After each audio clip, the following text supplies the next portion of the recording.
Thinking Basketball Podcast. My name is Ben. Welcome back to another episode. And before we get into what we're going to talk about today, Cody, you have something important. I don't even know what this is. Cody just said I have something urgent and important that I need to start the show with, which gets me off the hook for having to do some kind of introduction and things like that. So without further ado, the floor is yours, my friend. Well, of course, I've got you right now. I think I literally texted you and I'm like, Ben, let me ISO to start this. Like, clear out, like Carmelo Anthony, get me at the elbow sort of thing. I just want to talk for a second about this weekend's festivities, Ben. Oh. Just if you'll indulge me, me talking about this weekend's festivities. Now, here's the thing. I haven't seen Saturday night yet, but I'll be honest with you. Everything that I hear from other people, people loved it. They were all into it. They were like, you know what? It was a great time. I enjoyed every second that I watched. So I'll probably go back and watch that again. And when we go to Sunday night, like, was Sunday night perfect? Not necessarily, but it delivered exactly what it needed to be. It was, to me, it was just beautiful, like, to see the celebration of every era, all of these legends going out there together, being in front of the audience that was just willing to go along with any bit that was out there. You know what I'm saying? Everyone in attendance is super supportive, and nothing was as beautiful as at the finale, the two GOATs being out there together, throwing lobs to each other, not as opponents, but as teammates, just doing what everyone has been waiting years to see. And I got to tell you, Ben, Eddie Murphy and Will Ferrell out there together was the last thing that I thought I'd ever seen. It was perfect. So did you happen to watch the SNL 50 celebration from this last weekend?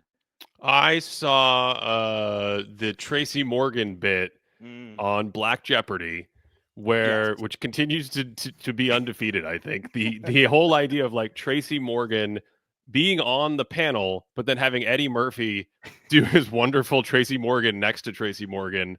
That's what I caught. Yeah. So because when you were talking through that, I was like, I have no idea what weekend universe Cody beamed in from. But the entire time you were actually just setting us up for SNL 50, not the All-Star weekend, right? Was there an NBA thing this weekend? Was there something I should be happy about after the weekend? I'm not sure, Ben. Was there something else? Well, today we're going to talk about the Jalens. It's a topic that has been asked about by a number of people, I think, over the last few months. We even teased it. I think in the fall, some episode we were doing, and the Jalens came up.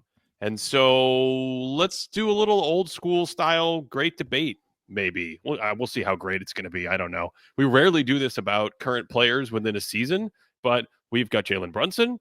We've got Jalen Williams. We've got Jaylen Brown. They were all All-Stars. They were all there for the All-Star thingy on Saturday night. And Cody, I got to tell you, in all seriousness, my favorite thing about the weekend, and that really got me thinking about this show we were doing, is I tuned in yesterday for the All-Star game, and they were like, you know, you've got all these guys named Jalen, and Jalen Brunson is this on-ball archetype that's so interesting because instead of getting paired with another on-ball player in New York, he's paired with a stretch big. They have this two-man game. It opens up the paint. And then you contrast that to someone like Jaylen Brown, and he's in a championship situation, but you see a classic two-way player who's a big forward and playing in that system, being able to attack in isolation and play out of the mid-range and defend. And then Jalen Williams in Oklahoma City, and how good is he defensively? Is he really encroaching on this incredible defensive season and the versatility that he provides? And, of course, his passing and secondary playmaking next to Shea. What am I talking about? They didn't talk about that at all. They had people out there making fun of the game instead. We're gonna do that one today, though. We're gonna do the Jalens. Yes, a celebration of the game. So, like, the great debate. Like, I mean, obviously, there's nothing more relevant to the game than sitting here for an hour and ranking certain players and trying to ranking is yes, it's very important. Yes, there's no more important topic in the NBA than that. But I do want to come at it, like you said, with a form of celebration, I should say. Like, I think both of us really like these three players, and these three guys bring a lot to the table, and they both are really, really different. And I think what's cool about them, and this, you don't necessarily get this like in every season, but two of them are in like legit inner circle championship situations. And the third one's like in a team that's like, hey, we're going to make a deep run and we're going to be pretty deadly. So it's cool that they're all in very good teams and very important to how good the teams are. And of course, they're all named Jalen. Like, how many times can we have this conversation in history? So I think the stars are like perfectly aligned for this conversation to happen, Ben. This is a great time for you to get this off your chest, because I think you've been known around here over the years as being sort of the lowest on Jaylen Brown. But you just said you liked all these players. Are you a fan of Jaylen Brown's game, as his aesthetic? Do you actually sort of like a lot of what he brings? You just happen to be a little more skeptical about some of the value and where he's placed. This is your time to clarify this for all the commenters over the years who have made this observation. This might shock you in the audience to hear, but Ben, if I'm critical of something in a player's game, it doesn't mean I don't like them. It doesn't mean that I hate them. It doesn't mean that I don't enjoy watching them, right? Jaylen Brown is like a classic forward, and of course a weight room guy. Like, of course, that gives like 5 points in the Cody bonus section here. Like, he's out there doing, curl. I think he's a curl guy. Like, I think he's doing curls in the squat rack though. Does he lose points for that? As long as you're in the weight room, like, I don't care. Everyone goes in the weight room for different reasons, and I just want I want them to be in the Iron Temple for whatever reason brought them there, Ben. Okay. But no, I enjoy watching Jaylen Brown play, right? Like, I have criticisms, and we'll get into some of those today, but he's athletic. He has a nose for the ball. Like, he plays defense, and he dives on the floor, and he brings some energy, and he's been on successful teams for like his entire career. Like, I enjoy a lot of what Jaylen Brown brings to the table. It's just, I think when we get into some of the valuations, maybe a little bit more skeptical than, say, finals MVP level for somebody like him. So I think that's my stance on Jaylen Brown going into this. Okay, well, that's a good segue to get us going. Where would you like to start? Would you like to contrast or compare a certain element of these players' games, or would you like to kind of start with one and work our way through the shape of his game and kind of go from there? Here, I want to ask you a question. I want to ask you a question for a point of comparison. If you had to take two and say that they're the most similar in terms of, like, you could kind of interchange their roles between them, would you say it's Jaylen Brown and J-Dub? Like, are those the two that are most similar? Okay. Yeah, absolutely. Yeah. Maybe obviously. We start there. Okay. So obviously they are in sort of the wing mold, both in terms of height and build, 6'5", 6'6", let's call it. And then even functionally, when you think about their games, they both kind of can get downhill, second side scoring. I think we've talked in the past quite a bit about how Jaylen Brown feels like he should be an elite off-ball shooter, but he's not quite. But they both have some off-ball shooting and things of that nature. And then, of course, defensively. And maybe that's the place to start for me, because this came up, I think, at the end of one of our shows recently, maybe from an audience question, I can't remember, about Jaylen Brown versus Jalen Williams. To me, Jalen Williams this season has taken a big step forward defensively. It may have come at the expense of some offense, and we're going to get into that today, because I think the last month or so, his offense has been a little clunky. It makes some of these comparisons very interesting, but defensively, we've talked about it on this show. We've done the video on the Thunder defense. I actually, even with his presence in the video on the Thunder defense, Cody, I carved out another who knows how long section just on Jalen Williams defense. And I'm like, well, if we get to a Jalen Williams profile later in the season, we'll have to stick this in the profile. But that's how good and impactful and sort of present his defensive value is. It's like he's in a ton of those clips, and then there's like 25 more clips that I had of Jalen Williams, and I'm like, this is just crazy Jalen Williams defense, and we have to set this aside. So that's been a clear improvement this season to me, where he's catapulted a level defensively. And as nice of a defender as Jaylen Brown is, I think that's the right word at this point in his career. He's a nice defender. He does certain things very well. I think his strength, when we talked about the weight room, his size and strength in a playoff setting against elite players, that's important. That the word you've been on this season is force. And now that we've had, more physicality allowed back in the game, now that the officiating changes have created contact out on the perimeter and these sometimes violent plays at the basket. I had one I sent to the group the other day where Giannis gets his shoulder into DeAndre Ayton, and you've seen the play. He literally flies like 8 feet through the air? How far do you think he travels? Well, okay. It reminded me of, I think it's Shaq and Dikembe Mutombo. Yes, exactly. Where you see Mutombo literally lifted off the ground like multiple inches as Shaq just barrels his way in. It's the exact same kind of play. Yes, it's the exact same thing with the modern version of that, because Giannis is like cascading in from the 3-point line and puts his shoulder down, and Ayton takes the hit inside the free throw line and then lands like near the charge circle. So all of that is to say the game is more physical, and I think when you get to the playoffs, that ability to switch or kind of shore up intensely against certain players is a piece of value that Jaylen Brown has. But his off-ball game, his rim protection, some of his reads, some of his communication, he's a little sleepier than J-Dub. To me, that's like, we can go to the offense in a second, but that's like a big edge that I think Jalen Williams has right now, because I do think Jalen Williams has catapulted himself into like elite wing defensive territory. And again, to me, the word with Brown is like, he's a nice defender right now. I think the thing with Jaylen Brown is I would say he's a great, like above average attack dog type of defender, right? Like you want somebody to I'm going to pick up this wing full court, bother him. I'm going to get like one of these big wings out there, like a Kevin Durant or Luka Doncic, LeBron James, all the way down to some of the smalls. You throw Jaylen Brown on them, and he's going to fight over dreams. He's going to be physical with you. He's not going to let you. A lot of these guys are so good at getting down into the block and doing some moves. You can't move them if you're a guard. Like, you got to be one of the strong guys in the NBA if you're going to back down Jaylen Brown. So, like, one-on-one in that situation, he's excellent at. And, of course, the way the Celtics play, he could switch around. He could basically, the 1 through 5 thing. I don't have to do the whole interlude about what it means to be a 1 through 5 defender. But in the modern NBA, you can toss him basically anywhere, and you're going to be fine with him one-on-one, right? So that's what I think about. But in terms of, like, making plays at the rim, he's athletic. He can go and block somebody at the rim once in a while, but he doesn't have the rotation speed. He doesn't have the court mapping or the court awareness defensively that J-Dub has. And that's what I think about, is he's basically functioning as what you'd expect from a big man in terms of defense when he's in the paint, right? And I think he's longer than Jaylen Brown. Like, J-Dub is significantly a long, like, what is 7'3" wingspan? 7+, yeah. He's over 7 foot long wingspan, yeah.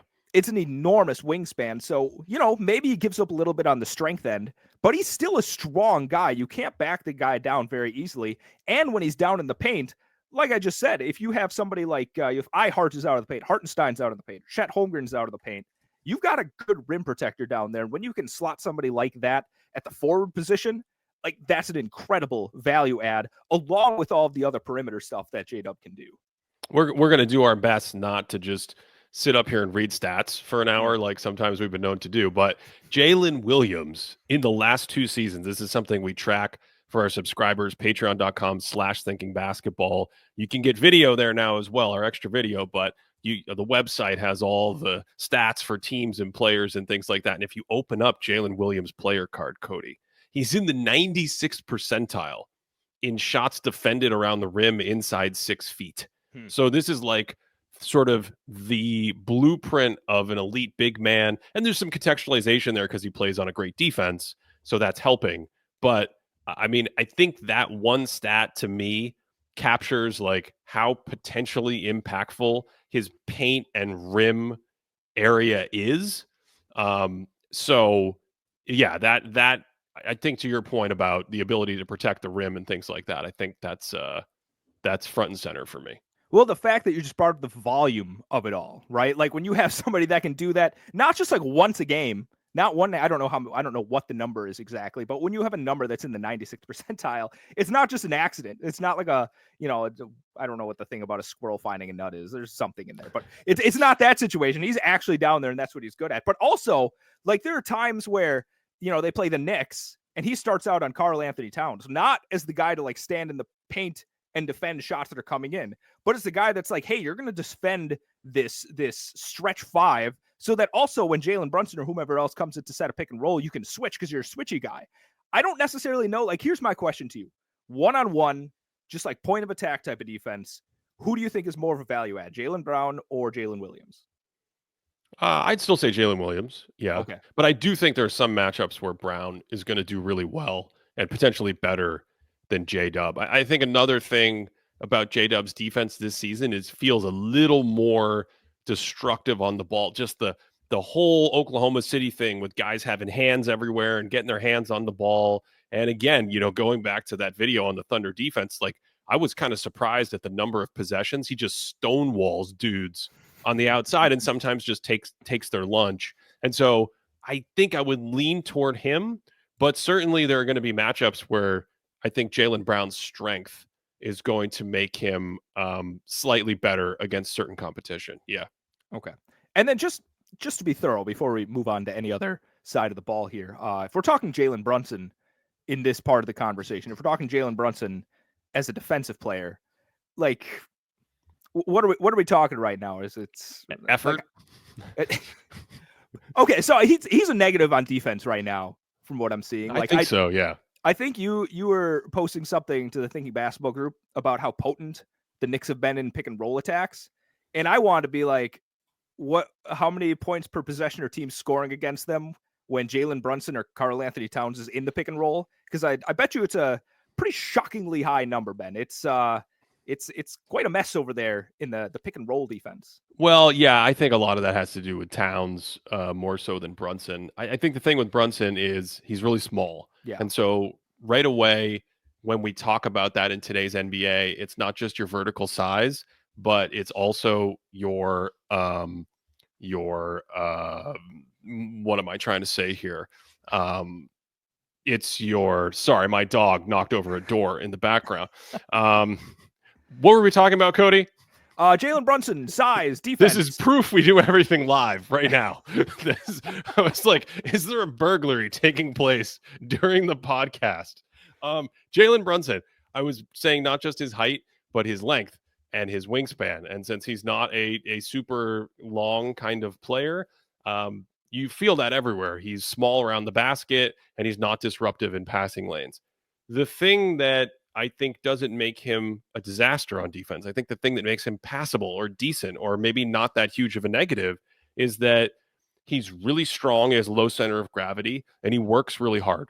Mm-hmm. So, yes, we are talking about a totally different type of defensive player and a different class of defensive player, but I don't see Brunson as someone bleeding a ton of value back on that end, even though, traditionally he's not been a very good defender. And if you look at sort of like some of the one number defensive metrics, and in a second we can compare to the big wings just to be sort of comprehensive here, he's a negative in basically like all of them. If you look at LeBron, if you look at EPM, if you look at Darko or things like that, these are one number impact metrics that try to look at plus minus data, and they try to look at tracking data and some box score data, and they do a pretty good job of sort of giving us a regular season snapshot. He's a negative in all of them, but is it like the end of the world? It's usually like a -1 or something, which is going to be closer to the bottom of the league, but we're not talking about like the absolute worst defender ever. Okay. I was trying to pull it up. I thought I'd be able to get it quickly in PvP, but it feels like when I'm watching that Brunson is pretty solid at drawing charges too. Like in the sense that like Steve Nash was good at drawing charges and could add some value there. Or Kyle Lowry was adding some value in terms of like how many charges are drawn. Is that something you know how to find quickly? Because my eye tells me that Brunson is pretty solid at drawing charges. Well, yeah, you can find it on playbyplaystats.com. It's such a wonderful site. But the something that we track is the totality of the forced turnovers. So offensive fouls, charges, and steals. And he's in the 77th percentile. So he does create a little bit of turnover chaos for the Knicks, even though he's quite small. Yeah. Okay. Oh, okay. I pulled it up here. I also just looking at per 100 stats, and I don't know how it ranks up next to everybody else, so I'm not really sure. So he's drawing 0.45 charges per 100 possessions, but that is decontextualized, and I don't have enough time to check what that is compared to everyone else. So take that with a grain of salt. But I think in terms of like the conversation we're having right now, we're like strictly setting up like evaluation sort of thing. Got J-Dub probably at the top in terms of defense. Yep. Jaylen Brown, so, a value add defensively, but I don't think he's competing to be a what's the award called that you can get all defense team, all defense, or thinkies, all thinkies or all defense team, and then Jalen Brunson is somewhere around like probably slightly negative in terms of what he's bringing to the table. I think a fun teaser for the thinkies is we'll talk about you mentioned 1 through 5 when we give out our most versatile defender of the year. Actually figuring out how many players in the league can legitimately guard 1 through 5, because we've reached a point in the game, I think, where some players can kind of like tread water in the 1 through 5, like certain ones and certain 5s they can get away with, but how many guys can really guard 1 through 5? That's a fun question that we'll table for later. Okay, anything else defensively that you want to talk about with these guys before we go to the other side of the ball? All right, tell me if I should put the machete away and get out of the weeds with this question. But if you could ballpark it, like what do you think, like what is the high end like plus minus valuation add that a defensive wing could bring in the modern NBA? Because at some point we're going to try and, really figure out some kind of valuation here. I just want to know what we're working with in terms of a high end range. Wow, for like the best possible wing today? Yeah, maybe. Yeah. I feel like it's boy, I don't know. I think at least 2 points per game on defense across average teams. Yeah. I mean, if you're not familiar with looking at like plus minus stats or adjusted plus minus stats or things like that, the best players in the league are like 6, 7, 8 points per game or something like that on their teams. And then you say, well, we put them on different teams. They might not be as valuable. We kind of usually assume that players are in good situations as the team roster is constructed around them over multiple off seasons and things like that. So offense usually more impactful than defense at the high ranges. And then how impactful can you be on defense? I would still think you could be a couple points per game as a wing, just because of how versatile you could be if you're a wing that can protect the rim and guard the paint and guard bigs. And it's distributed now, right? It's less about funneling every shot into the basket because of the 3-point shot. But that's where my mind is still for an elite wing. Okay. I don't want to try and get like a hard number here, but I just wanted to try and figure out like what are the parameters? What are the rules I'm playing with in this little game here? Yeah, it's really funny if we mention the one number stats, things like dunks and threes, EPM, LeBron, Darko, stats like that. And these 3 players in those stats actually happen to be in sort of just 3 completely different tiers. You have J-Dub in an elite tier. You have Jaylen Brown in kind of a middle tier. It reminds me almost a little bit about the conversations around Klay Thompson back in the day when he was in Golden State, where you could clearly see they were using Klay Thompson on the other team's best defenders when best offensive players when Iguodala wasn't on the court. He kind of had a very specific and important role in that. And from my eye and on film, and I think sort of logically, like the structure of defense, he did a good job in that role for that team. And then you go check his numbers, and they'd always be like slightly negative or something like that. You'd be like, that feels a little bit off. And that's kind of what Jaylen Brown's numbers are like. It's like, we're not going to look at Jaylen Brown and the way he plays defense and say he's a defensive player of the year candidate, but I'm pulling up a lot of the numbers and he's like below 200 ranking in basically all of them that I'm looking at. And I think it's more like J-Dub's in an elite tier, Brown's in somewhere in the middle class tier with strengths and weaknesses, and Brunson's in the lower class tier. But for me, like, he might be like 400th in the league in a stat or something. But when you get down to the bottom, there's a difference between being 400th and last. That's like, he's not off the edge completely. And I think it's tough because we're talking like true value here, but just by nature of the position Brunson plays, there's already a little bit of a disadvantage. Like, what is Brunson like 6 foot? Is he one of these guys that like if you actually like went to him, he's actually 5'11", 5'10"? I don't know because he's listed taller, and I think he's listed at 6'2". And we have this optical thing. I won't get into the science to bore people to sleep even more than they already are. But essentially, when you're thin, you look taller than you are. And when you're built like a bowling ball, like Brunson, you look kind of shorter. And I don't know if it's the bowling ball and that boxer head and neck he's got, and then the hair flopping around. And I would buy that he's like 6'1". But the point is, he's not very tall. Yeah, definitely doesn't have the athletic pop or the length of the other two. All right, you want to talk about offense? The thing that everyone's here to hear about, I think. Let's do it. Let's talk about offense. Yeah. Okay. So let's go. Let's start with Jalen Brunson again. Not again, because we didn't last time. But let's start with Jalen Brunson, just to give him the benefit here, because for my money, he's the only one of the 3 that, like, if you put him as the best offensive player on like a team that's trying to compete, he would generate a very good offense, which is what we are seeing right now, right? And of course, there's some other good offensive players. There's a lot of talent on the team. Karl-Anthony Towns has a lot to do with it in terms of what he brings to the center position. But Jalen Brunson has like a super high load, operator, pick and roll, passing, scoring in isolation, things like that. He's, to me, like leagues above the other two.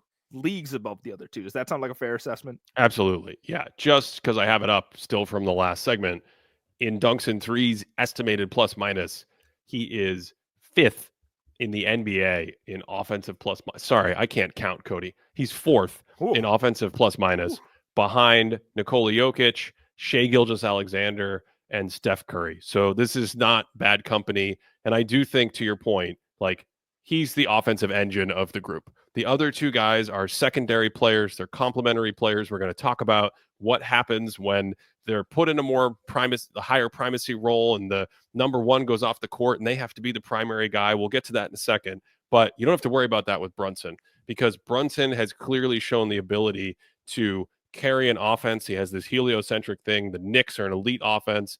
And I think the fun place to go with Brunson is Tom Thibodeau toggling him off and on ball this year as needed. And so we think about him having the ball a lot because he does, but he's also not a player who's necessarily idle or stationary off ball.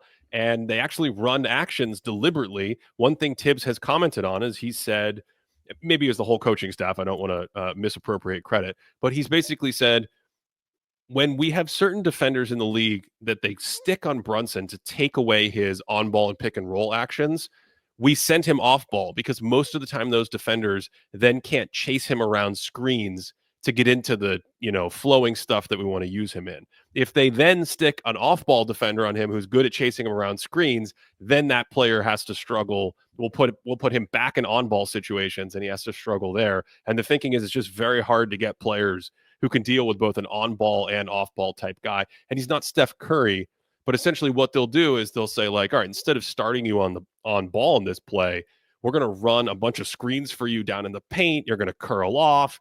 It could be Spain. You could be going in different directions. And then you get into your action on the move or against a closeout or on a pitch or handoff situation. And we've effectively created an advantage where you're still really good. You're still going to be Jalen Brunson in your sweet spot. But depending on the type of defender you have, we've kind of left him in the dust. And I've never taken that to task and gone through all the categorizations of defenders, but their offense is amazing and his offensive stats are amazing. And when you watch them, they absolutely do that. They will run him off ball for sections and then they'll put him back on ball. And the offense generally hums either way. I think Jalen Brunson as an off ball guy is a really fascinating conversation, because one of the first things you want to look at in terms of, if you're just looking at stats, you're like, all right, how can this guy space the court, right? And Jalen Brunson, according to the ThinkBasketball.net database, his 3-year wide open 3-point percentage, 46%. Is that good? 46%, Ben. 46%. That's really, really good. Now, here's the thing. It's pretty low volume, because I don't know if you watch a lot of Knicks. He's not often just wide open, just like, hey, spotting up in the corner, like, can't wait for somebody to pass me the rock. Like, he's moving around, like you said. He's really, because I think of his size and his strength, and again, the will for him to just run out there and be physical, he's a good screener, right? He's solid at setting some of these screens off ball. He's good at setting some of these rip screens. Then all of a sudden he runs off in action. And like you said, he's not Steph Curry. He's not the fastest athlete in terms of that. But again, he's an incredible endurance athlete where he can just take on this huge load and just keep coming the entire game. He's one of these guys that, like I just said, he doesn't tire out in terms of that. He can keep coming at you a single possession. But then you catch it. If you close out him on too quickly, we talked about it last episode, maybe the best in and out dribble in the league. So he puts the ball on the deck and all of a sudden you're like, oh crap, now I'm behind him. He's kind of throwing his back into me and he's going to go to one of his floaters. He's going to start pivoting around. So he's got a really wide bag, I guess, Ben, if we're going to say it that way. And I know I'm throwing out my Midwestern accent with that term, but he's really difficult to guard, because I feel like he's got the Manu Ginobili thing where it's like, what's the best way to defend this guy? And I don't necessarily know what that is. And he's shown it in the playoffs where, even though he's smaller, doesn't have the athletic pop, he can still kind of get to his shot whenever he wants. And that shot is, I don't know, kind of all over the court. Do you think there's a clear weakness in his offensive game? Because you bring up the shooting, and I think that's something that is kind of not fully given credit for as a strength. You said 46% on wide open threes in our 3-year sample. That's in the 93rd percentile in the league. And I believe he's had that for a number of years. Like, we've been tracking this for a long time. And when we had this stat a couple years ago when he was back in Dallas, he was still like near the top of the league and really good as an open shooter. He just didn't really get the opportunity to have a ton of open shots once he moved to New York. So I think that part of his game is underrated, just the pure shooting, the shot making. We know about the footwork and how good he is in the middle of the floor and taking contact, playing out a pick and roll. You mentioned rejecting the screen or using the screen. He is what would you say, a solid passer? Mm-hmm. Is that a fair categorization? Whatever solid is, I think it's even higher than that. I've been pretty impressed with his reads. Yeah. Okay. So he's a good passer. Yeah. Obviously creates a ton of attention and therefore playmaking opportunities for the Knicks. So I guess the question is, as like, how high are we on him as an offensive engine and centerpiece? Is he a clear cut offensive number one championship level centerpiece, or is there a weakness there that you think chips away at his value? Well, thinking about the 3-point numbers, like if we just look at raw 3-point percentage, the last 3 years, so his New York Knicks days, we have 41.6%, man, 40%. This is overall 3-point shooting. Overall. With his shot diet, that's crazy. And that's my point. 39.7% this year. So he's hovering around 40% as a Knicks career. He does not take easy shots. And again, at his size, like guys that come and contest him, like those are tough for him. Like he must be shooting over like blind sometimes, just like knowing exactly where he's releasing it. So a very tough 3-point shooting diet, and he's still making them at a high clip. I guess like the weakness would be if he were surrounded, like if he had stayed in Dallas and Luka had stayed in Dallas and they were both playing together as like high primacy types of guys, what does his role actually look like when he doesn't have this enormous role? Because of course he's a great shooter. You can't leave him open and whatnot, but he's not a Ray Allen, Rip Hamilton, Steph Curry type of off-ball mover. He's a good off-ball mover, but he's not adding as much value as the top of the league in terms of that. Because of his size and lack of vertical athleticism, he's not adding like the Jimmy Butler, LeBron James cutting. Of course, he's a good cutter, but again, he can't bring the value in terms of like some of these other guys with cutting. So like when he is off ball, he loses some of that value that these other guys would bring to the table. See, but I think that point about the cutting connects to the overall weakness that prevents him from getting maybe into that like all-time territory as an offensive player. Because when you're small and you can't finish at the rim super well, and I would say that's, to me, I think that's his weakness offensively. And so when you say, well, from a tactical standpoint, that means he's not quite as versatile or portable next to other players where he's playing off ball more. What a great little piece of business by the Knicks, by the way, to not get, I was joking earlier in the intro, but in all seriousness, to not pair him with another off ball player, to pair him with a sort of pick and pop partner who spaces and opens the floor even more. It's such a great pairing. And I think that's one of the reasons why they've been so like surprisingly great on offense. Forget good and what we talked about in the preseason, the preview show and the trade episode we did last summer. Like the offense has just been great this season. And I think that's part of the reason. But when we say, okay, he can't take certain positions that are advantages and finish super well when he's driving into the paint, some of his magic is that he's still taking a 8-foot mid-range shot where he's floating and scooping it over people and no one else can make these shots. And he's making them at 56%, which is insane. But you know what's better than 56% from 8 feet? 70% at the rim. And he still gets a lot of free throws. And so this is good. But I've thought about this a lot over the years as it pertains to cutters. And I think someone like LeBron is the extreme example on the other end of the spectrum. When you are an incredible rim finisher and you're huge and athletic like that, the little space that you get to cut into in those opportunities makes you so dangerous. And with Brunson, it's like fairly rare to have those. He's still a little wily John Stockton cut every once in a while, but you're just not going to get great rim finishing. And so I think, to me, that would be the weakness that prevents him from getting to like the very, very top line. The absolute, like, who are the best offensive players in the league? Jokic, Shai Gilgeous-Alexander. That's the drop off. But I think like right after that, if we were to actually tier out the best offensive players, because of all of the other things that we talked about, like I don't want to say he's maxed it out because he could be, he could be like Tyrese Halliburton's a passer. He could be LeBron James as a passer, right? He's a very good passer. So of course there's like margins there. But in terms of everything else he brings to the table as an on-ball creator, like he's the next tier down. Okay. Yeah. And so this shouldn't be, this is the whole Cody hates Jaylen Brown sort of thing. When we get super critical of like these really nitpicky things, it's like I tell my students, the closer they get to 100%, the more nitpicky I'm going to be making about their arguments, right? And it's the same sort of thing. Like if you're going to like draw a line of demarcation between the best and then like whatever the next tier is, you really have to look at some of those margins. That's like, hey, but he could be better at the rim, right? It's not fun necessarily to be like, let's analyze what's not there instead of analyzing what is there. But that's what you have to do when you're actually being honest about a player's valuation out there.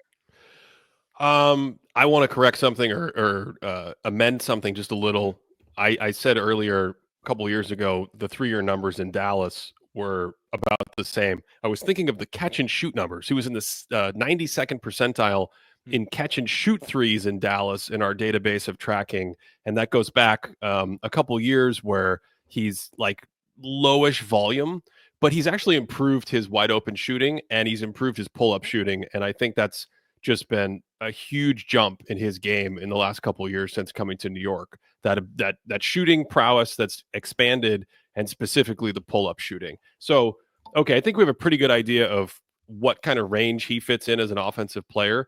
Now we go back to the other two, who again are kind of lumped together in similarity. And this is where it gets really interesting because these guys, I think, both have strengths and weaknesses. I just want to jump in with J-Dub because I mentioned earlier that the last month or so has gotten a little bumpy offensively for him. My biggest question right now is, has the increase in defensive load impacted some of the things we see offensively? So as an example, last season,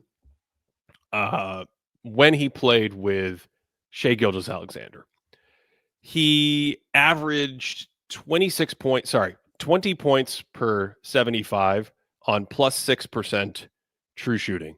When Shai went to the bench, he averaged 26 points per 75 on plus 4% shooting. So huge increase in volume and playmaking load, everything like that. And then the efficiency barely drops. And that's what we like to see. That's a perfectly happy signal to get from your second star player when he's moved into that primacy role. This season, Cody has not been quite as good. Similar kind of load situation that he's being asked to take on, but the efficiency has plummeted. And this season, we're talking about a change from 22 to 26 points per 75, but he's lost 7 percentage points on the efficiency. He's minus 5% on the efficiency. And just a lot of that is 3-point shooting, only shooting 32% when Shai is off the court. But also overall, his 3-point shooting has been really sort of subpar this season. Last year, he was over 40% in all these 3-point numbers, however you sliced it. His free throw shooting was 81% last year. And what I'm looking for historically in great players who put in a lot of time, who show indicators of being really skilled, they have good hand-eye coordination, all this kind of stuff, is at some point in their early mid-20s, you wake up and you look at their basketball reference and it goes 81%, 81%, 81%. 86%, 88%. Shai did this himself a couple years ago. And this season from Jalen Williams, it's going the other way. I think he's at 77% from the free throw line as of recording this. So part of me is like, is this just fatigue and he hasn't athletically figured out the body and the training and the mind to just go ham on defense like he's been this season and have these things on offense based on how he plays succeed? Or is it something else? That's kind of where I am with him. Yeah, the question of how good he is as a shooter, I think is really a key part to really nailing down his valuation here. Because like you said, we don't know how much we should attribute to the defensive upturn. We don't know how much we should look at last season and say that actually that's closer to what we're going to get. Because again, looking at the thinkingbasketball.net database, his 3-year wide open 3-point percentage, and again, 3 years, he's only been in the league for 3 years. This is his third, 36% on wide open threes across these seasons. Right? We were just talking about Jalen Brunson, who was at 46%. It's a 10 percentage point dropout for anyone that didn't do that math immediately in their head. That's a pretty steep drop off. And I think his volume is just a tick higher than Jalen Brunson's. Like, it's still not like a huge volume 3-point shooter in terms of wide open attempts. But then, like you said, if we just look at the raw numbers again, not again to just read numbers at you, but that's what we're doing. 35-ish% his rookie year, 42.7% last year, and then down to 34.3%. So you're kind of looking at that and you're like, where's this all going to land? We know from the free throw numbers that he is a good shooter. He definitely has stretches where he's a very good 3-point shooter. So I'm not sure what to make of that. And I think that question mark is ultimately going to be like a big mystery box in terms of where I finally land in terms of how good I think he is on offense. This is why we don't do great debates in the middle of seasons typically, because there's enough questions as it is to try to contextualize and understand the really nitpicking parts of these players' games we're trying to get into in a process like this. And then you look at a third-year player like Jalen Williams, and you look at the swings in his shooting right now. And to me, Cody, I just go like, let's check back in 2 years, right? Yeah. Then we can have a sample where we can actually feel. And it's not that I think we look at him and say he's a bad shooter or whatever. I think he's a good shooter. I think the indicators are there that he's a good shooter. But what does that actually look like at the end of the day? And how critical is that in splitting hairs between being a 37% volume shooter from three and a 41% volume shooter from three? To me, it's a pretty big deal. I will also add, well, no, I'll stop there. Yeah. Well, okay, and then in terms of shooting too, like the thing that he has over Jalen Brunson, not to say that we're comparing them at all, is he is an excellent rim finisher, like above 70% at the rim or within 3 feet every single year he's been in the league. And you can see it in a bunch of different situations. Obviously, OKC has this like future 2073 sort of offense that's, you know, ahead of its time, super spaced out. He's able to cut and he can play off Shai Gilgeous-Alexander and things like that. But in transition too, he is just a monster. I think the thing that shocks me about J-Dub when I watch him offensively, he's so much faster than I expect. Like, I don't know if it's the length and I'm just not expecting somebody like that long to move that quickly, but he gets the ball and goes. Like, he is a blur. You know, sometimes I'm watching him like, man, maybe you should have slowed it down. But then you go back to the box score and you're like, you're actually finishing pretty solid. Like, keep it going. Charge the rim. Like, keep going like that. But, and then in terms of shooting, you go out to mid-range, he's like a solid 50-ish% short mid-range shooter, like the 10 to 16 feet area, as Basketball Reference calls it. Shoots about 50% as a career from there. That's good, especially some of the attempts he takes, which can be fairly tough in terms of like, he kind of backs down. He gets into a little bit of like, ooh, I'm Kobe Bryant, going to go into my fade sort of thing. I think he falls in love with that shot a little bit more than I'd like to see when Shai's on the bench. I think I brought that up on a previous episode. But like, he has nice shooting indicators within the 3-point arc. And in terms of like, you want somebody to have some primacy, I do think it's valuable to have a guy that can stop and score before he actually gets to the rim, while also still being a value add getting to the rim like he is. I just want to double check something. I think you said he's around 70% rim finishing. Is that right? Mm-hmm. Yeah, I think actually this year it's down to 66%.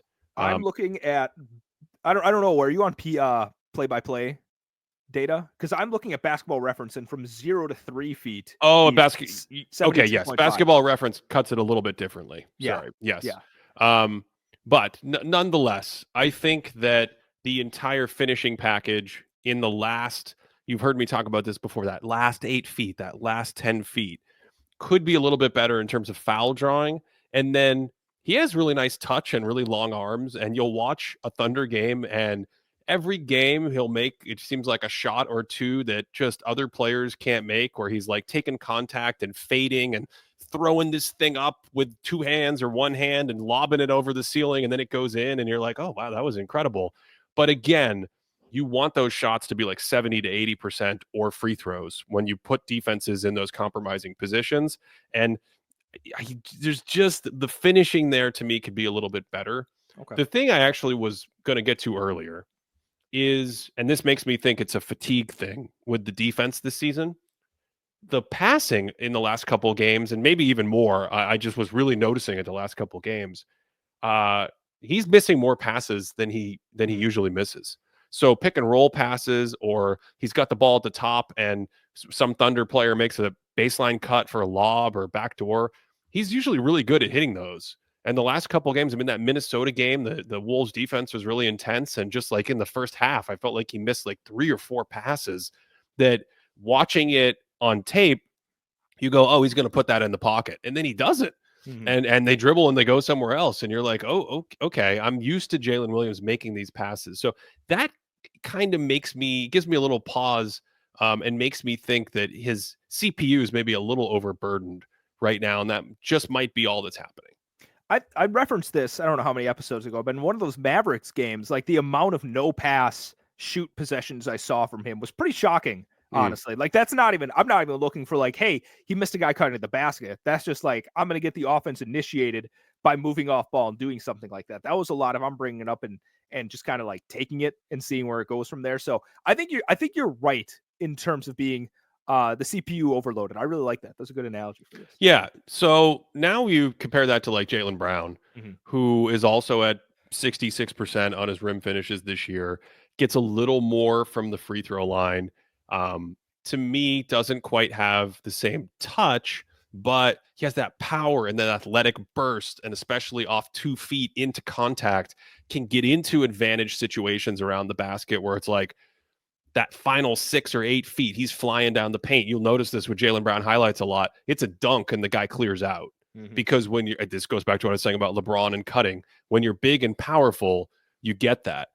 We shouldn't leave Jalen Williams and forget the cutting part. He's a fantastic cutter. That basketball read IQ, the quickness you're talking about, I think he's the best cutter of this group.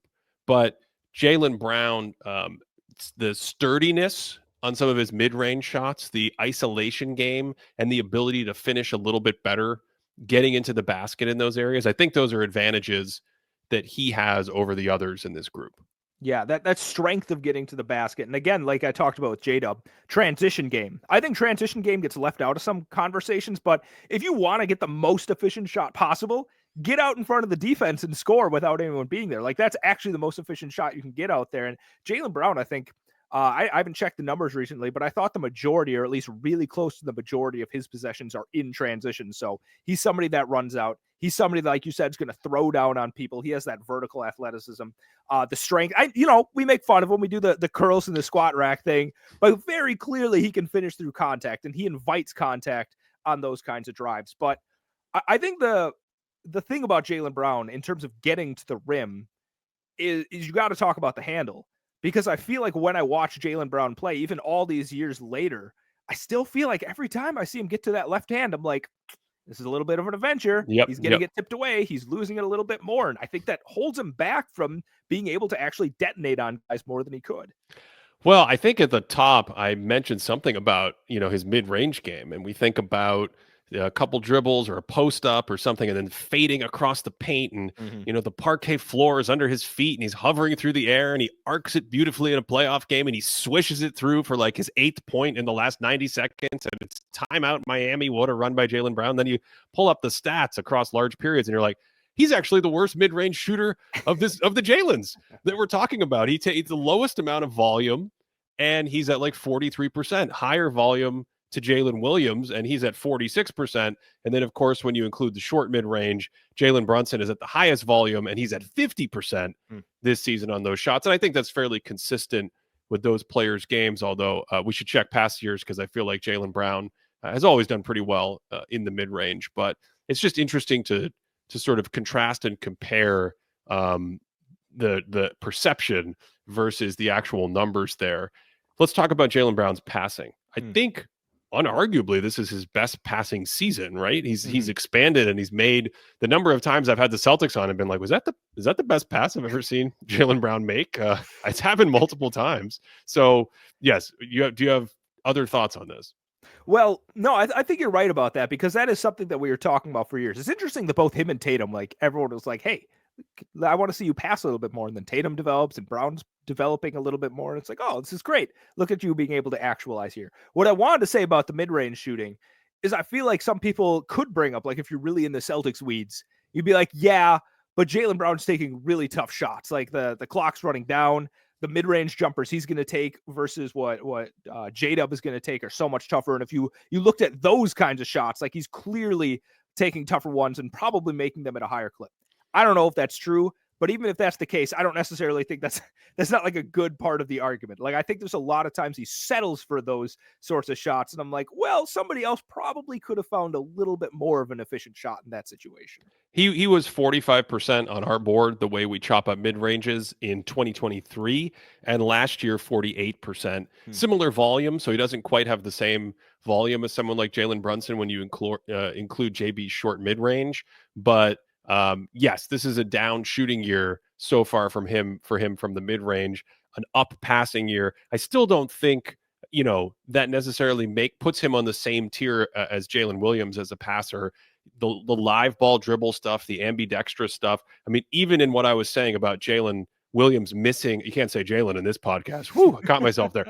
J-Dub missing passes in the games. Like, I also think in the first half of the Minnesota game, he has a really nice left to right pick and roll pocket pass with the live dribble. So he's dribbling with his left hand, the thing maybe Jaylen Brown can't do very well. And then he's wrapping the dribble right off the floor between two defenders into a cutting Isaiah Hartenstein for a dunk. So you're saying, okay, Jaylen Brown's making more passes, but just as sort of what tier of vision does he have as a player out there? He's still behind these other two guys. And I think in terms of handle, like, I was going to ask in terms of J-Dub, like, how good you think his handle is, because by my eye, I feel like it's not premier, right? He doesn't have the best handle of a lead sort of guard, but I do think if you're comparing him directly to Jaylen Brown, I still would trust J-Dub handling, trying to get to the rim, isolation, pick and roll significantly more than Jaylen Brown. Yeah, I agree with you. I think the thing I'll say is the handle to me ties into how you move your body and how you get into your shot and your drive and things like that.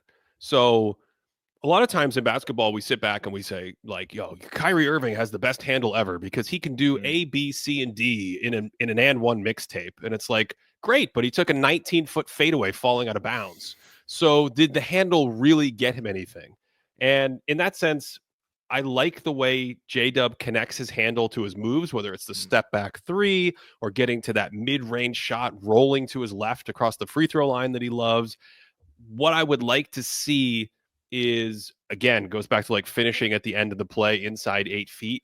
I would like to see him somehow connect the string of cool ball handling into something better than like a crazy running 8-foot shot off the top of the glass as he's falling out of bounds, which he makes sometimes, but it's a good handle, but it's not a great handle for me.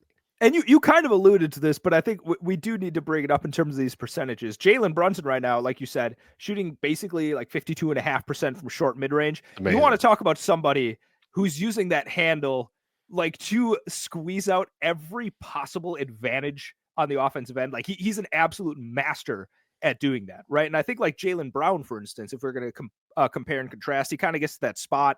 He wants to go to that fadeaway. Jalen Brunson's going to hit you with a pivot, in and out dribble. He's going to do that weird thing where he dribbles to the left, but then all of a sudden he picks it up to the right and he steps by you.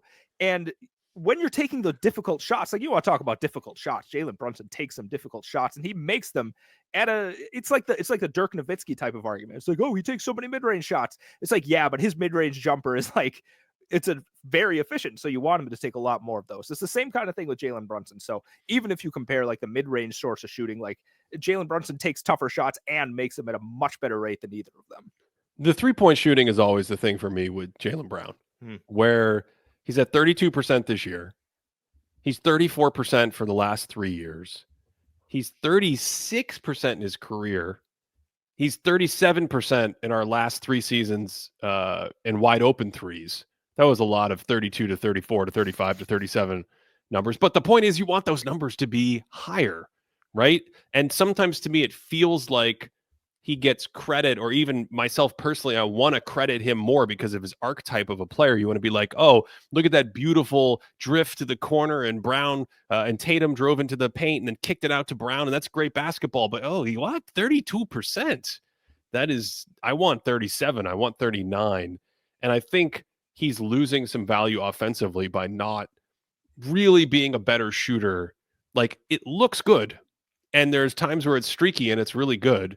But the overall numbers in the last couple of years have been essentially subpar for him from the outside. And that's kind of a big deal in this conversation where again, I would want him to be really good in that category. I think the thing that's odd about Jaylen Brown is this. If you directly compare like the last 3 playoff seasons, 22, 23, 24, with those same regular seasons, like you compare how he's shooting with those. This is just raw numbers. This isn't like per 100 or anything like that. Took 6 point in the regular season during those seasons, took 6.7 3-point attempts per game, 34.8% 3-point shooting. That's across 3 seasons, like 200 games. In those same seasons for the playoffs, which is 63 games, 6.1 3-point attempts per game, half an attempt less per game, but 35.4% 3-point shooter. So a shade higher, but basically in the same band. My point with that is I feel like with somebody like Jaylen Brown, you would kind of expect to see a downturn in the playoffs. Like he just strikes me as like a lot of these forwards, like you see like Pascal Siakam or things like that. You get to the playoffs, they're kind of dared to take a lot more. The defenses get a little bit tighter and it drops down. With Jaylen Brown, it's kind of like you get what you get, as dumb as that sounds. Like it feels like it doesn't matter if somebody's guarding him or if he's wide open. He's basically going to make it at the same percentage, and you get into a playoff type of scenario. And I think that adds like an interesting inelastic value to it. It's like, all right, great. I'm going to step back, take this really tough shot, but at the end of the day, I'm going to give you the exact same thing I gave you in the regular season. We don't have enough of a sample to say the same thing about J-Dub, but I find that to be interesting. I find that to be interesting for Brown. I buy the inelastic part. I don't know how much it holds when we look at the different bands of 3-point shooting. Because as an example, this season when Jason Tatum's on the floor, he's shooting 34% from 3.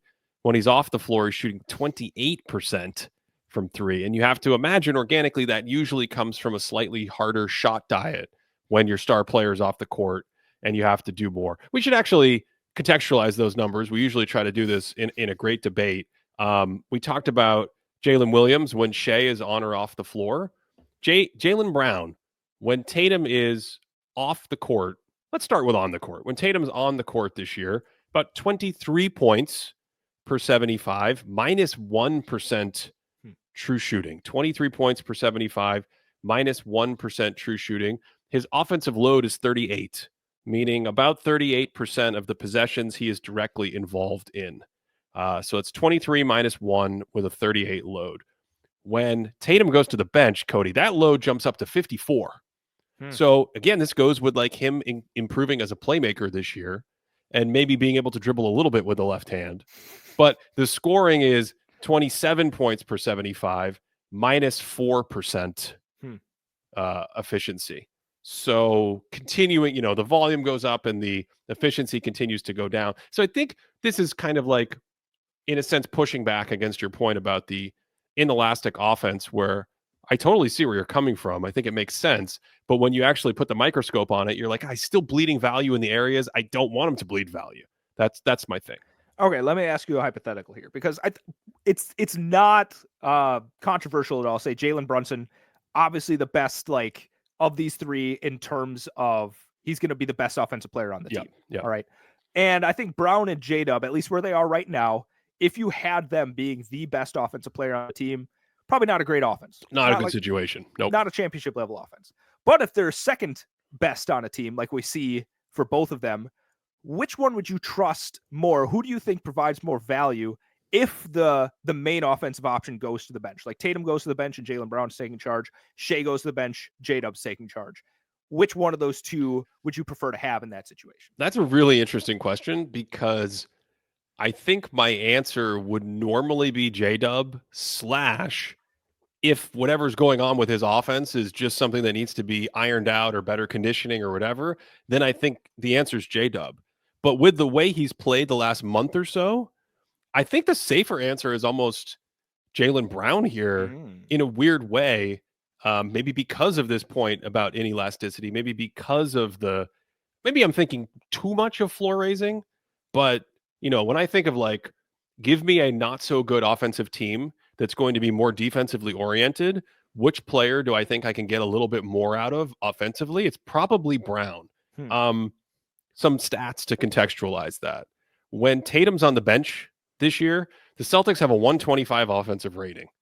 Now, that's probably a lot of noise, but again, I think historically, if you're a high volume guy who can make tough shots, you're a decent playmaker, Can you kind of carry a floundering defensive team? Probably. On the flip side, when Jalen Williams goes to the bench, the Thunder offense goes down, as you'd expect this season, to 115. So I don't know. That's the interesting one, because as a floor raiser, I think you could make the argument for Brown right now. So I think these are the kinds of questions that I feel like you have to ultimately land on in terms of trying to rank or evaluate where they are. Like, how good would they be if they were the main offensive option? How good would they be if they were the second option and the main guy goes to the bench? But also, like, let's say there were like 3 or 4 good offensive players on the court, then which one would you want? And I think, to me, I'll answer that question. I feel like if there are multiple offensive options out there, I think I'd rather have J-Dub instead of Jaylen Brown on the court. Do you agree with that? I do agree with that. Yep. Yeah. I do agree with that. Jalen Brunson, just for fun, even though we think he's in a different tier as an offensive player, when Karl Anthony Towns is on the court this year, he's 25 points per 75 plus 2% efficiency. 25 points per 75 plus 2% efficiency. Offensive load is 50. We know Jalen Brunson's going to have a huge offensive load. That offensive load goes up to 58 when Towns goes to the bench. And this is just classic Jalen Brunson, Cody, the Brunson burner, 32 points per 75 plus 6% efficiency. Just real, like, classic Helio primary first option kind of stuff from him, where he can expand the playmaking, the scoring. You have to throw a ton of defensive attention at him. And again, if we go back to like a weakness, it ties into that point I was making earlier. In the playoffs in the past, we've seen teams throw a ton of defensive attention at him and size, and that's kind of disrupted him in trapping situations, and the Knicks didn't have great outlets, and that was a way to take him away. I wonder how much he'll be able to do that with better offensive talent around him now in the postseason.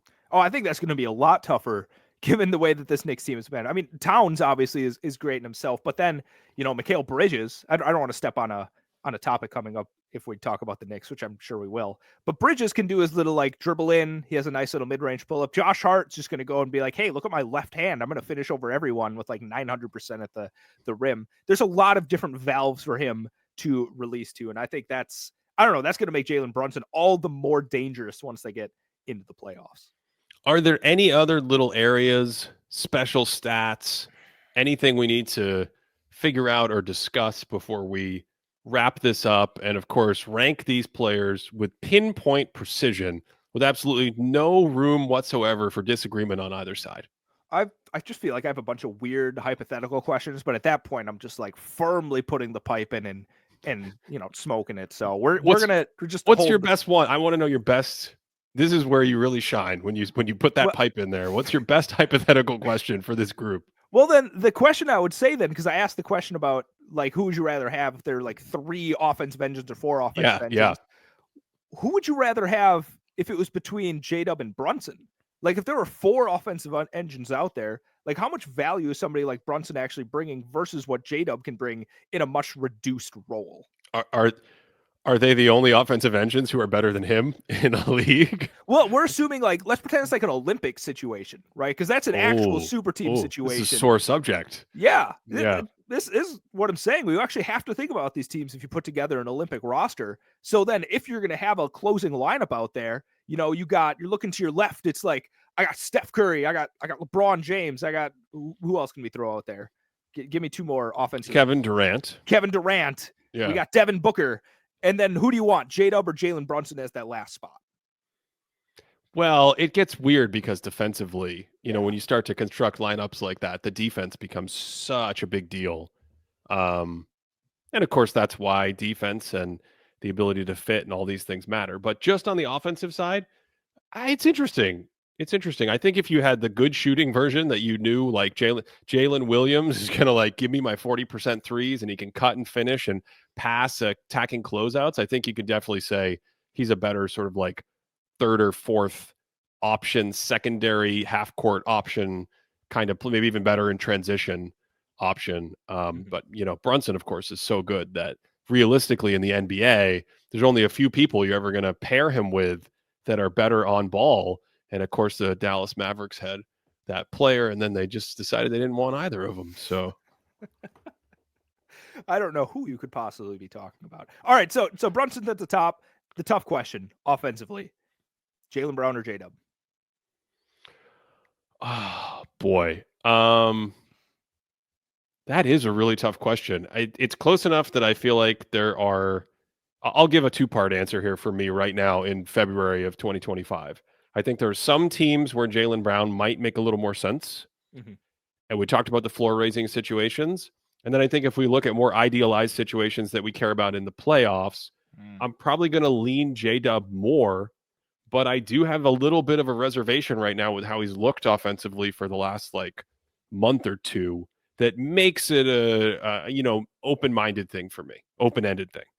I think that's makes these conversations both so fun and so tough is you can sit here and be like, yeah, so-and-so is better than this guy. But then it's like, all right, who would you rather have on this specific team? It would be like, actually the guy who I think is worse. I think he's just a better fit. Right. There. Yeah. That's just the nature of basketball. And I think that's what makes it so cool, Ben.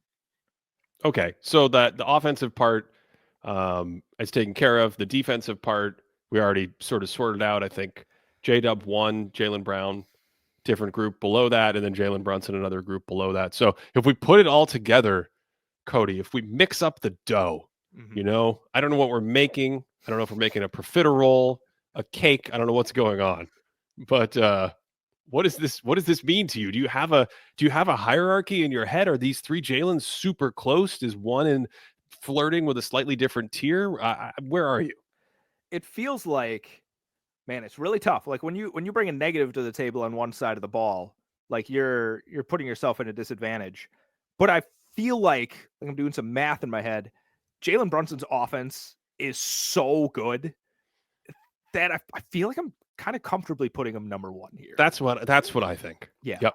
Okay. I think he's in a slightly different tier of player right now because of that offense. So Jalen Brunson won, and then in classic great debate fashion, I mean, I think Jalen Williams and Jaylen Brown are pretty close to me right now. I think I go with Jalen Williams because of the defense. I think the defense is far enough ahead to put him ahead, but can you say the high end valuation in Ben's head of Jaylen Brown gets him above the sort of typical valuation of Jalen Williams, or the what is going on with Jalen Williams offense valuation of Jalen Williams?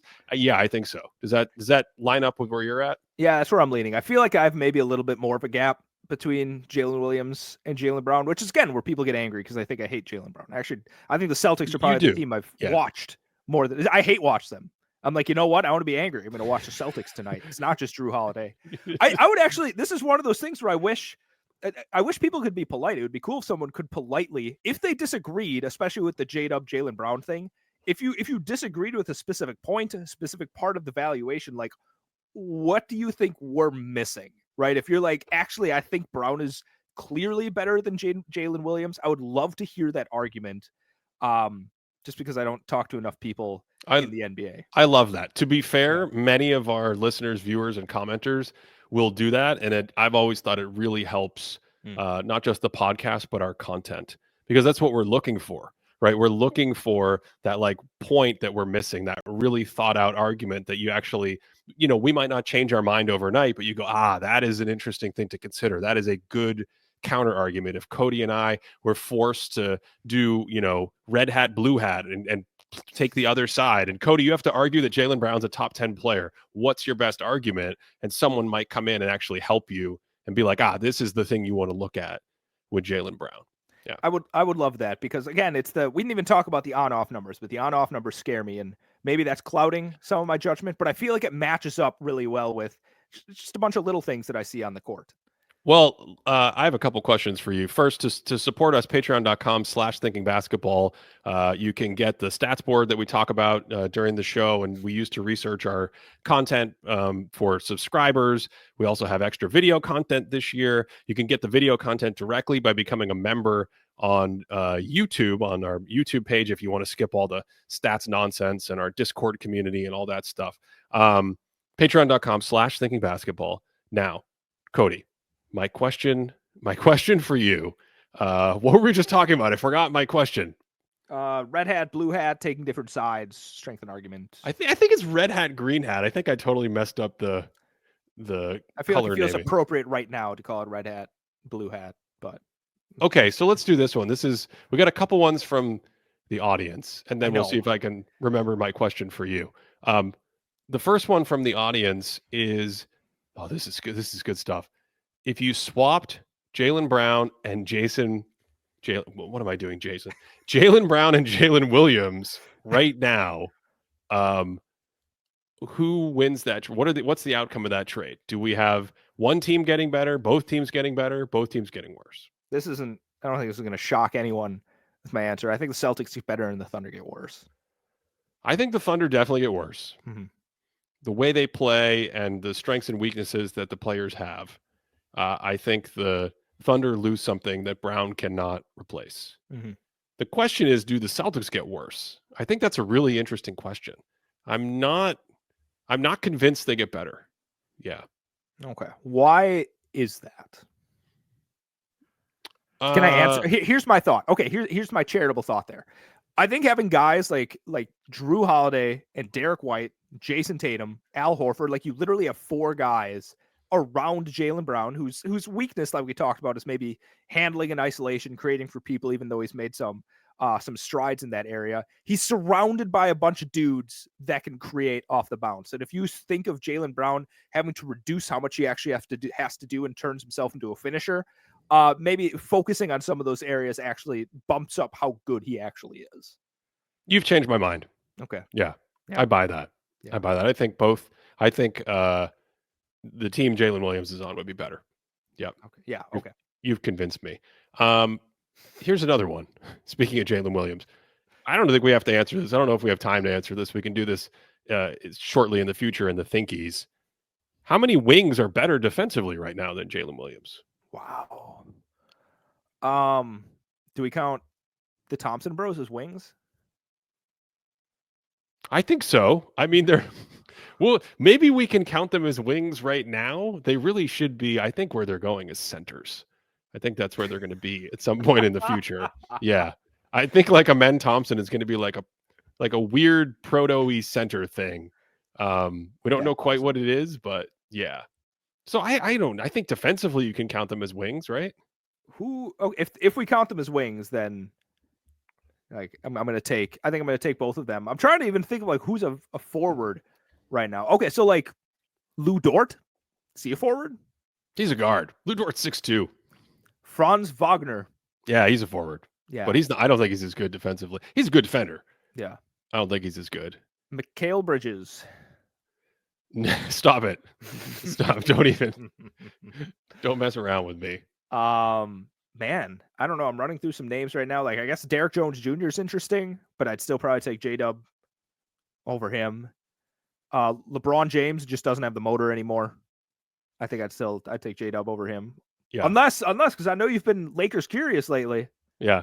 I don't know if you have different thoughts. About whom? LeBron. Defensively? Yeah. Defensively? No.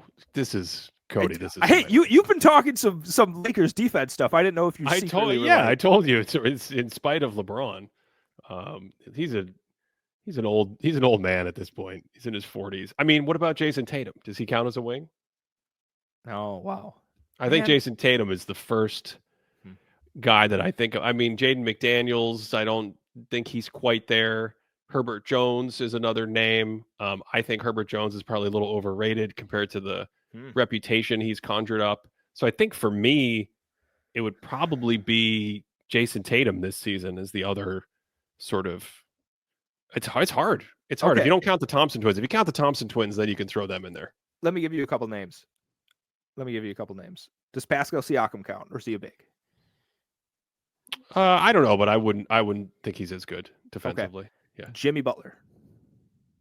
Jimmy Butler the third. Butler the third. Yeah. Well, Jimmy Butler back when he was Jimmy Butler and younger, I think would be a good candidate. But Jimmy Butler the third, I don't think. Okay, not quite. Yeah. And then Jaden McDaniels. Yeah, I said him a second ago. Oh, did you? I was looking at names. I'm sorry. What did you say? So I can know what. I don't remember. I said Jaden McDaniels, and I think Jason Tatum was my answer. I had one more question for you. Do you have any more questions for me? I've forgotten this question, and it's going to bother me for the rest of the week. I got one more name for you for the forward. Yeah. Toumani Camara. Oh my God. Thanks for listening to the show all the way till the end, and hope you enjoyed it and that you're having a great day.